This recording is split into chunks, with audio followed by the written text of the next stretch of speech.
Nós, a Europa, tem a ver com a Europa, tem a ver consigo. Nós, a Europa, tem a ver com a Europa, tem a ver consigo. À sexta, uma reflexão sobre a atualidade europeia. Boa tarde, retomamos nesta sexta-feira as conversas em torno da atualidade na União Europeia. Fazemos-lo de novo em colaboração com o Centro de Informação Europe Direct Madeira. Em estúdio está Marco Teles. Boa tarde, Marco Teles. Boa tarde, Marta. Bem-vindo. Passaram alguns meses, podemos dizê-lo, desde que nos despedimos. A verdade é que algumas questões ainda não foram resolvidas e voltamos a falar nelas, nomeadamente as instituições europeias e a definição do órgão executivo da União Europeia, a Comissão Europeia.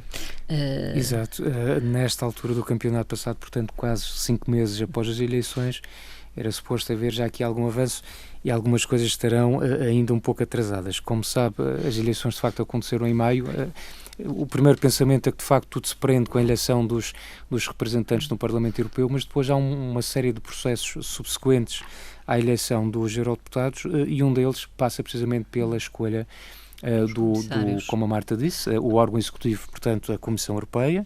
Numa primeira fase chegamos a um consenso, ou os Estados-membros chegaram a um consenso para a Presidente da Comissão Europeia, portanto Ursula von der Leyen. Foi também, na altura, um nome que causou alguma surpresa, porque como sabe, e falamos aliás disso aqui várias vezes neste espaço, o que estava previsto nos regulamentos é que seria o candidato principal do grupo político mais votado, aquele que em princípio assumiria este cargo. E ela não era de todo. E ela não estava em nenhum dos grupos políticos, portanto, era de resto um nome que não constava sequer, não estava em cima da mesa e, portanto, foi entendimento dos Estados-membros, portanto, do Conselho, propor então um novo nome. Foi proposto o nome de Ursula von der Leyen, que submeteu no dia 16 de julho à aprovação por parte do Parlamento Europeu e, portanto, o seu nome foi aceito. Passou-se então à etapa seguinte, que é a escolha da equipa. Sim. De referir que Ursula von der Leyen é a primeira mulher a assumir estas funções. É a primeira mulher a assumir estas funções, o que por si só também é um facto inédito. É também uma das preocupações que ela manifestou desde o início, é que gostaria que a sua equipa fosse constituída com o máximo de respeito pela paridade de género, homens e mulheres. Aliás, foi isso que ela fez. Ela convidou os Estados-membros a apresentar um candidato a comissário, o comissário. Alguns Estados-membros apresentaram as duas possibilidades, outros nem isso. Mas depois de escutados os Estados-membros e de reunir, portanto, os comissários intestados, digamos assim, eles estão sujeitos à aprovação pelo Parlamento Europeu. Portanto, numa primeira fase, há uma comissão de assuntos jurídicos do Parlamento Europeu que analisa o processo de cada um dos candidatos. Para ver se há incompatibilidades. Exatamente, para verificar se há alguma incompatibilidade entre o candidato e portanto, o cargo que ele se propõe, no fundo, a desempenhar e a pasta que ele vai exercer. E acontece que, no caso da Hungria e da Roménia, esta Comissão dos Assuntos Jurídicos chumbou os nomes propostos por estes dois Estados-membros, ou neste caso, em concreto, pela Presidente da Comissão. Tivemos ainda uma terceira situação, portanto, estas audições começaram no dia 30 de setembro e prolongaram-se até o dia 8 de outubro.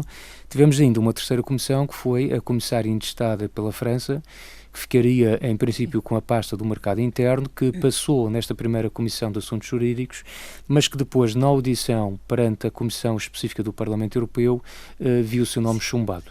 Entenderam que ela não estaria apta para o exercício do cargo e, portanto, há aqui 3 Estados-membros que têm que novamente propor outros nomes. E isto, o Presidente do Parlamento Europeu já veio, entretanto, esta semana a público dizer que, efetivamente, a data inicialmente prevista para a tomada de funções da nova Comissão, que seria o dia 1 de novembro, muito possivelmente vai sofrer alterações e possivelmente ficará para 1 de dezembro, porque, na verdade, os comissários no seu todo, o colégio de comissários, seria proposta, a equipa toda da Comissão Europeia, seria proposta, portanto, na sessão plenária que estava prevista para Estrasburgo no dia 23 de outubro, seriam aprovados em bloco e, portanto, entrariam em funções no dia 1 de novembro. Não vai acontecer. Com este atraso, em princípio não acontece e, portanto, a nova data que estará em cima da mesa será o dia 1 de dezembro. Só de referir que Portugal tem uma comissária. Tem uma comissária, a primeira Ferreira, vez também, que temos essa situação do comissário mulher, portanto, Elisa Ferreira, que ficou com a pasta da coesão e reformas, corresponde, grosso modo, à antiga pasta da política regional, portanto, houve aqui uma alteração, como sabe, de nomes, isso de resto foi também motivo de alguma polémica quando Ursula von der Leyen apresentou as novas pastas dos comissários. Algumas delas tinham uns nomes que não terão sido bem aceitos. Recordo-me, por exemplo, de uma pasta que estaria relacionada com o modo de vida europeu. E essa inventivos. Exatamente, e essa designação não terá calhado muito bem.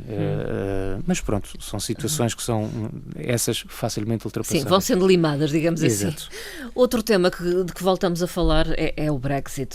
Continua na ordem do dia com desenvolvimentos e um entendimento, um novo acordo entre a União Europeia e Boris Johnson, o líder do Reino Unido. Exatamente. Nós tivemos um verão também, desde o nosso último programa até este, houve vários acontecimentos relacionados com o Reino Unido, desde logo aquelas ideias fantásticas, desde o suspender o próprio Parlamento Britânico, até depois o Tribunal voltar atrás e dizer que não era possível. Quer dizer, tem havido uma série de acontecimentos realmente fantásticos.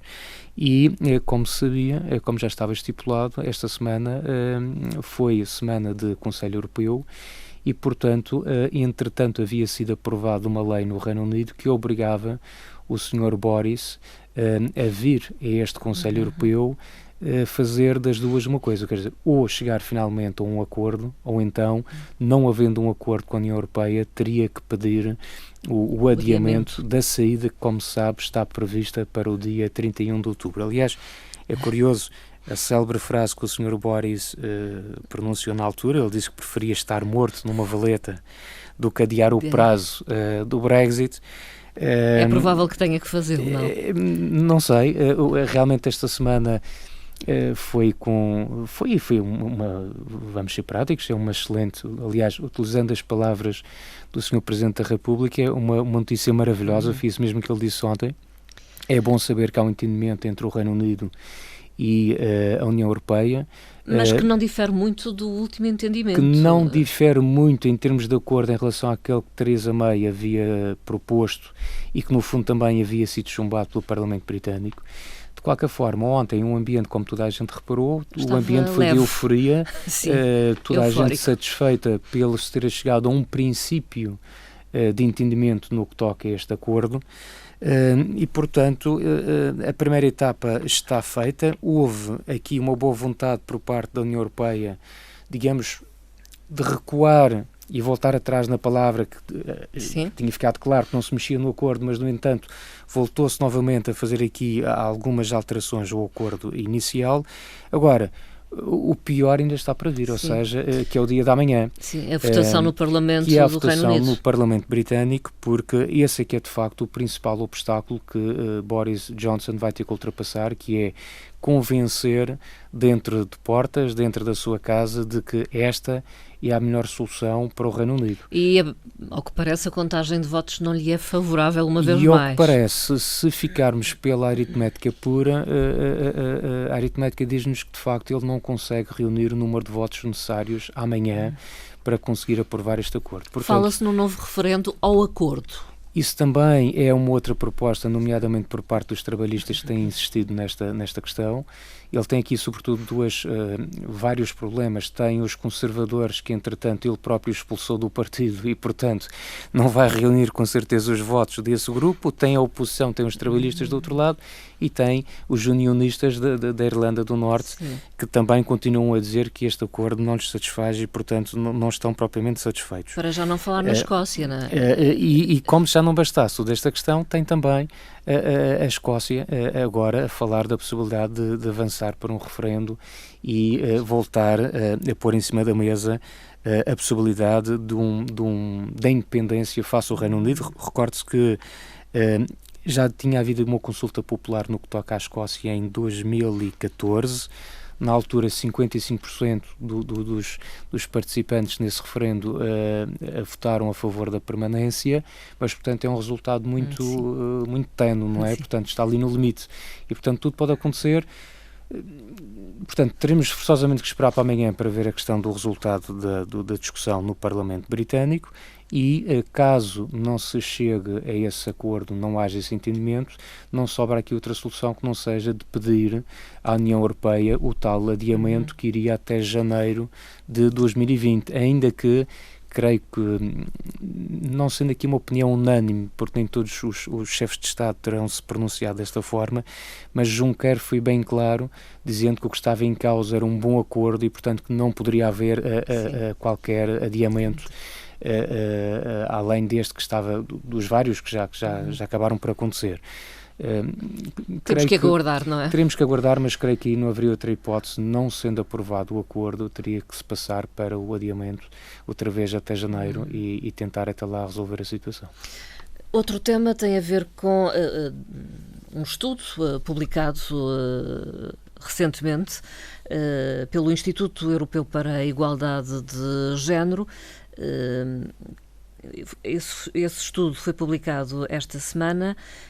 O que é que nos traz em termos de números, digamos? Não há, essencialmente, neste estudo que apresentou o Instituto Europeu, há progressos, efetivamente os progressos existem, mas a grande conclusão que se retira é que, de facto, os progressos são muito lentos.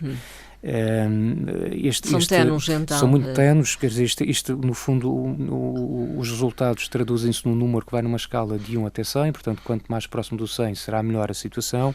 A média da União Europeia é de 67,4 pontos. A Suécia é o país que aparece na União Europeia com o melhor resultado, cerca de 83 pontos. E Portugal, apesar de ter aumentado quase 4 pontos no último ano, teve também um aumento muito considerável, mas está nos 59, portanto está abaixo da média europeia. E, portanto, se nós até pensarmos no que aconteceu entre 2005 e 2015, portanto um período de 10 anos, este índice melhorou apenas em 4 pontos a nível europeu. Portanto, é pouco. É algo que está a melhorar, até a própria Comissão Europeia muito tem feito no sentido de tomar medidas para esbater estas diferenças no que toca à questão do género, e basta ver, por exemplo, a evolução que tem havido gradualmente do número de deputados mulheres no Parlamento Europeu em relação aos homens.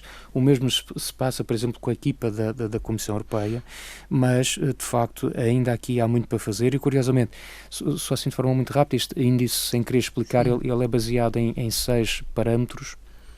Um deles tem a ver com o tempo que é despendido nas atividades domésticas, sociais, prestação de cuidados, apoio aos filhos, e curiosamente nesse parâmetro do tempo nós não estamos a melhorar, estamos a andar para trás. Ou seja, continua a ser quase da praxe a mulher assumir esta responsabilidade parental perante os filhos doentes, perante um pouco aquela ideia do sacrifício profissional, do sacrifício pessoal, recai muito em cima da mulher e passa um bocadinho à margem do homem. Aliás, alguém escrevia num diário esta semana um aspecto bastante, um artigo sobre isto, que dizia que realmente o que devia ser debatido era o papel do homem e não tanto da mulher. Já se percebeu que a mulher precisa de ocupar o seu espaço, é legítimo que assim o faça, mas se calhar temos que debater este papel do homem também aceitar alguma perda de poder, entre aspas, e de reconhecer que também tem que haver aqui uma mudança de comportamentos para se atingir esse equilíbrio. Fazer entender que tem que partilhar destas tarefas e destas responsabilidades. Sim, não pode educação e no ser cuidado. Só do lado da mulher a abdicar dos sonhos e das suas aspirações profissionais, porque de um modo geral é isso que acaba por acontecer. E na política, curiosamente, e nos lugares de poder, digamos assim. Mas aí, curiosamente, quer seja no nosso país, quer em restantes Estados-membros, é uma área em que se verifica uma grande melhoria. Porque há uma imposição de uma certa paridade. Lá está a questão das quotas, do estabelecimento de quotas, que, gostes ou não, resolve parte deste problema e depois, por uma questão cultural, por uma questão de hábito, estou em crer que depois passará a ser normal, mas, portanto, nesta primeira fase foi muito importante o estabelecimento das quotas. Vamos finalizar falando do Dia Internacional da Erradicação da Pobreza, que foi assinalado a 17 de outubro. Sim, ontem. Isto é apenas um pequeno apontamento. Não, às vezes parece que vivemos no mundo da fantasia, mas de facto em 2018, apesar de estarmos agora em 2019, os números que aparecem obviamente ainda são relativos ao ano passado, e existiam na União Europeia 109 milhões de pessoas, ou seja, 21,7% da população da UE estava em risco de pobreza ou exclusão social. Portanto, em Portugal esse número é de 21,6% em risco de pobreza, portanto, praticamente o mesmo da média da União Europeia, mas, portanto, às vezes parece que vivemos em que está tudo maravilhoso, tudo bem. Esquecemos, porque não está... E esquecemos que ainda há uma grande parte da população, e não é de facto assim tão pouco, é 20%, é muita gente. São, como se disse aqui, os números absolutos são milhões de pessoas. Sim. Que muitos deles trabalham e mesmo assim são pobres. Muitos deles trabalham, porque isto são situações, no fundo, este índice tem em conta também. São pessoas afetadas numa das três condições, que é encontrar-se em risco de pobreza mesmo após as transferências sociais, portanto falamos de uma pobreza monetária, situações de privação material grave, portanto pessoas que faltam nomeadamente à habitação, que é um bem absolutamente essencial, ou então viver em agregados familiares com uma muito baixa intensidade de trabalho, ou seja, com taxas de desemprego elevadas e depois, sendo incomportável o custo de vida, acabam por ter uma vida extremamente difícil e, portanto, há sempre ainda muito que fazer em toda a União Europeia neste campo do combate à pobreza. Marcos Teles, ficamos por aqui nesta semana, voltamos na próxima, deixando no final essa indicação de que continuamos disponíveis para receber as vossas mensagens através do e-mail do programa noseuropa@rtp.pt, disponíveis para responder a perguntas sobre o funcionamento da União Europeia, sobre a atividade parlamentar na União Europeia, Exato. sobre medidas o convite, da Comissão qualquer Europeia. Assunto que gere alguma dúvida, porque não fazer-nos chegar essa mesma dúvida ou essa sugestão e nós abordarmos aqui no programa. Tome nota então, noseuropa@rtp.pt. Obrigada, Marco Teles. Obrigado, Até para a Marta. semana. Até à próxima.